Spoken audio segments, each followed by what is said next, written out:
الحمد للہ وحدہ لا شریک لہ والصلاة والسلام علی من لا نبی بعد۔ پارہ نمبر 11 کے آغاز میں اللہ تعالیٰ نے ان مخلصین کا بھی ذکر فرمایا جو جہاد میں نہیں جا سکے، ان منافقین کا ذکر بھی فرمایا جو جہاد میں نہیں جا سکے۔ دونوں میں فرق کیا تھا؟ مخلصین کا عذر تھا، بیماری تھی، سامان نہیں تھا، عذر تھا۔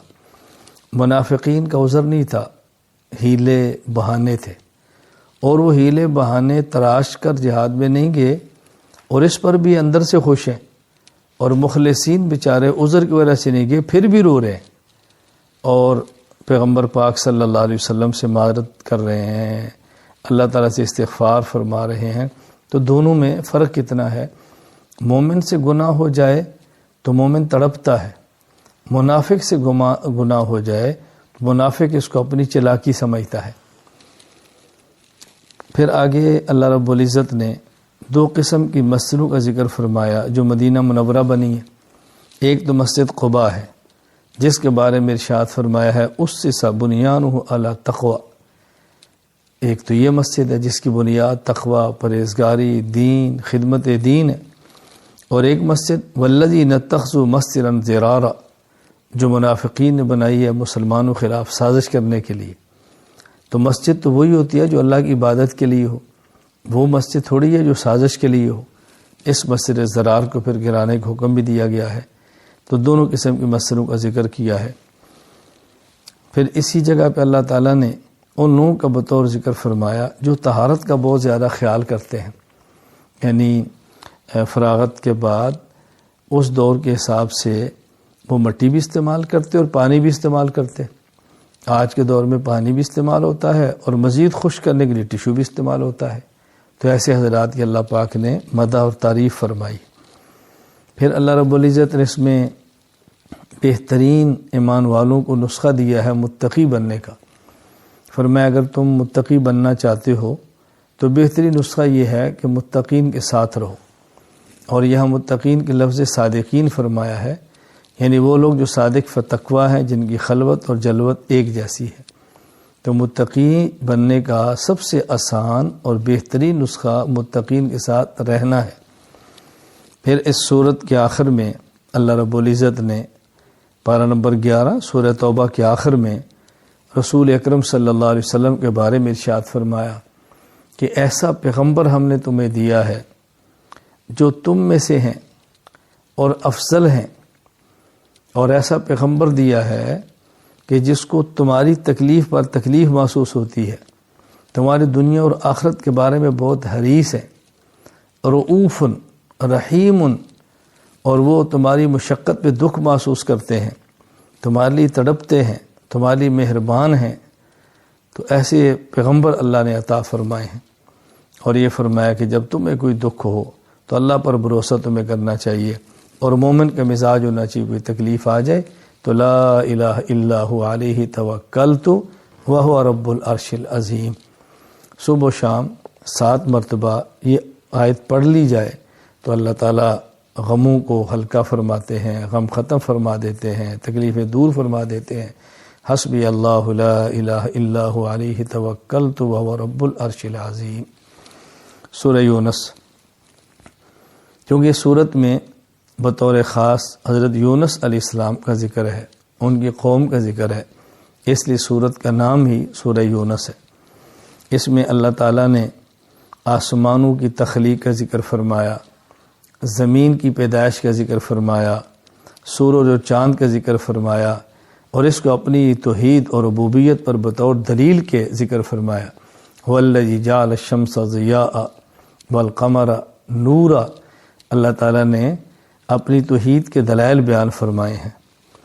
پھر اسی صورت میں اللہ تعالیٰ نے جہاں اپنی توحید بیان فرمائی وہاں مشرکین کے معبودان باطلہ کا رد بھی فرمایا ہے، اور پھر دلیل کے طور پر یہ باتیں سمجھائی ہیں۔ زمین کون پیدا کرتا ہے، آسمان کون پیدا کرتا ہے، موت حیات کا مالک کون ہے، دوبارہ تمہیں زندہ کون کرے گا، یہ سب چیزیں دیکھو۔ تو یوں اللہ تعالیٰ نے اپنی توحید کو بیان فرمایا اور شرک کی نفی فرمائی۔ پھر اللہ تعالیٰ نے یہاں بھی چیلنج دیا ہے جس طرح پارہ نمبر 1 میں تھا، یہاں پارہ نمبر 11 میں بھی ہے، فَأْتُوا بِسُورَةٍ۔ اللہ فرماتے ہیں اگر تم یہ سمجھتے ہو قرآن کریم ہمارے پیغمبر اپنی طرف سے گھڑ کے لائے ہیں تو کوئی ایک سورت تم بھی لے آؤ۔ ایک سورت تم سارے مل کر نہیں لا سکتے تو پھر کیسے مان لیا جائے کہ یہ قرآن کسی انسان نے گھڑا ہوگا؟ اللہ تعالیٰ نے یہ چیلنج دیا ہے۔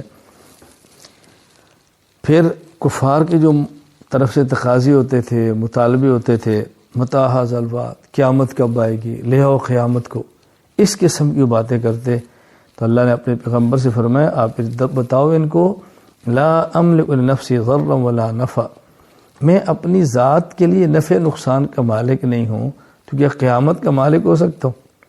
اپنی ذات کے نفع نقصان کا مجھے اختیار نہیں ہے تو کیا قیامت کا اختیار مجھے ہے؟ مجھ سے تم مطالبے ایسے کرتے ہو جیسے قیامت میں نے برپا کرنی ہے۔ اور فرمایا پیغمبر ان کی بات سمجھاؤ، اذا جاء اجلهم فلا يستاخرون ساعة ولا يستقدمون، جب قیامت کا وقت آ گیا تو 1 منٹ پہلے بھی نہیں ہوگا، 1 منٹ تاخیر بھی نہیں ہوگی، سیکنڈ کا بھی تاخیر نہیں ہوگی، تو تم قیامت کو مانگو نہیں، قیامت کی تیاری کرو۔ پھر اس بارے میں اللہ تعالیٰ نے اور اس سورہ یونس میں حضرت نوح علیہ السلام کا ذکر فرمایا ہے، حضرت موسیٰ علیہ السلام کا ذکر فرمایا ہے، موسیٰ کے مد مقابل فرعون کو بیان کیا ہے، اور ظالم نے کوشش کی، بدبخت نے مقابلہ کیا، بالآخر ہلاک ہو گیا۔ اور جب موت کا وقت آیا تو اسی فرعون نے پھر کہا کہ میں ایمان لاتا ہوں اس خدا پر جس پر بنی اسرائیل آئے ہیں، تو اللہ نے فرمایا الآن، ابھی ایمان لانے کا کیا وقت، اب تو موت دیکھ لی ہے تم نے، ملک الموت آ گیا ہے اور روح نکلنے لگی ہے، ایسی حالت کا ایمان معتبر نہیں ہوتا۔ فَالْيَوْمَ نُنَجِّيكَ بِبَدَنِكَ، اللہ تعالیٰ نے فرعون کو غرق کیا اور اس کے بدن کو محفوظ کر دیا ہے تاکہ قیامت تک آنے والے لوگ اس سے عبرت حاصل کریں کہ یہ شخص ہے جو بادشاہی اور بادشاہ ہونے کے بعد خدائی کے دعوے کر رہا تھا، اور اس کا انجام دیکھو کیا ہوا ہے۔ پھر اللہ تعالیٰ نے حضرت یونس علیہ السلام کی قوم کا واقعہ بیان فرمایا کہ حضرت یونس علیہ السلام کی قوم نے عذاب کے آثار کو دیکھا تو دعا مانگی تو اللہ تعالیٰ نے دعا کو قبول فرما لیا۔ ایک ہوتا ہے روح نکلنے لگنا، ملک الموت کا پہنچ جانا، اور بالکل موت کو یعنی یوں پورا یقین ہونا کہ آدمی مرنے لگا ہے اور ملک الموت آ گیا ہے، روح نکلنے لگی ہے، اس وقت کی توبہ تو قبول نہیں ہوتی، لیکن جب عذاب کے آثار کو دیکھا جائے، موت کے آثار کو دیکھا جائے، ایسے موقع پر توبہ کریں تو توبہ قبول ہو جاتی ہے۔ تو حضرت یونس علیہ السلام کی قوم کی بھی اللہ تعالیٰ نے توبہ قبول فرما لی تھی۔ پھر ایک اصول بیان فرمایا، فَمَنِ اهْتَدَىٰ فَإِنَّمَا يَهْتَدِي لِنَفْسِهِ وَمَنْ ضَلَّ فَإِنَّمَا يَضِلُّ عَلَيْهَا، جو شخص ہدایت کا راستہ اختیار کرتا ہے اس کا فائدہ اسی کو ہوگا، جو ضلالت اور گمراہی کا راستہ اختیار کرتا ہے اس کا نقصان بھی اسی کو ہوگا، وبال اس پر ہوگا۔ تو یہ نہ سمجھیں کہ میری گمراہی کا کسی اور کو نقصان ہے، جو گمراہ اس کو نقصان ہوگا، اس لیے ہدایت کا راستہ اختیار کرو اور ضلالت کے راستے سے بچو۔ آخر میں اللہ تعالیٰ نے اپنے پیغمبر پاک کو اور پیغمبر پاک کے واسطے سے تمام داعی، مبلغین اور دین کا کام کرنے والوں کو بات سمجھائی ہے کہ دیکھو جو وہی پیغمبر پر آئی ہے، نبی کو حکم ہے تم اس کی اتباع کرو اور باقی صبر سے کام لو، فیصلہ تو اللہ نے کرنا ہے۔ یہی بات آج دین کے کام کرنے والوں کو، دین پر چلنے والوں کو مد نظر رکھنی چاہیے۔ ہم نے احکام شریعت پر عمل کرنا ہے، شریعت کے اعمال پر پابندی کرنی ہے، اور فیصلہ اللہ کی ذات پہ چھوڑنا ہے۔ اللہ تعالیٰ فیصلہ حق کا کرتے ہیں، حق کو غالب فرماتے ہیں، باطل کو مغلوب فرما دیتے ہیں۔ اللہ تعالیٰ ہمیں حق پر چلنے کی توفیق دے، اللہ تعالیٰ ہماری باطل سے حفاظت فرمائے۔ وآخر دعوانا ان الحمد للہ رب العالمین۔